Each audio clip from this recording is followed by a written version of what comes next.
Hello guys, నేను మీ Aleem smiley.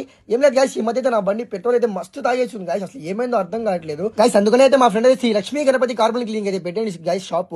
అక్కడైతే వెళ్ళిపోయాను. అట్టయితే నా బండి ప్రాబ్లం మొత్తం చెప్పేశాను గైస్ మా ఫ్రెండ్ కి. ఏట్లేదు అది కార్బన్ క్లీనింగ్ చేస్తే మొత్తం అయిపోద్ది అన్నాడు. అసలు కార్బన్ క్లీనింగ్ అంటే ఏంటంటే, నాకు ఒక నిమిషం నేను బండి మొత్తం రిపేర్ చేసిన తర్వాత నువ్వు చూడు బండి తోలి అప్పుడు నాకు నువ్వే చెప్పిన రిజల్ట్స్ అన్నాడు గైస్. బండి మాత్రం గైస్ ఎగ్దమ్ చేశారు గైస్. మన బుచ్చిరెడ్డిపాలెం మన గ్లోబల్ స్కూల్ పక్కనే అయితే ఉంటుంది కార్బన్ క్లీనింగ్ షాప్. ఓకేనా, మీరైతే పక్కన విజిట్ చేయండి. బండి చేసిన తర్వాత మాత్రం గాయస్ నా బండి ఉంది గాయస్ మనమైతే ఒకసారి తన మాటలు అయితే వినేద్దాం. ఓకేనా, చూడు గాయస్. అన్న అలాగే అంటే ఇప్పుడు చాలా మందికి తెలియదు కదా కార్బన్ క్లీనింగ్ అంటే ఏంది అంటే, ఇప్పుడు మీ మాటలు 4 మాటలు ఏమైనా చెప్తారా మా ఫ్యాన్స్ కి? వెహికల్ ఒక వెహికల్ అనే దానికి ఇంజిన్ లోపల ఈ కార్బన్ అనేది ఫామ్ అవుతుంది ఒక లేయర్ టైప్ లో.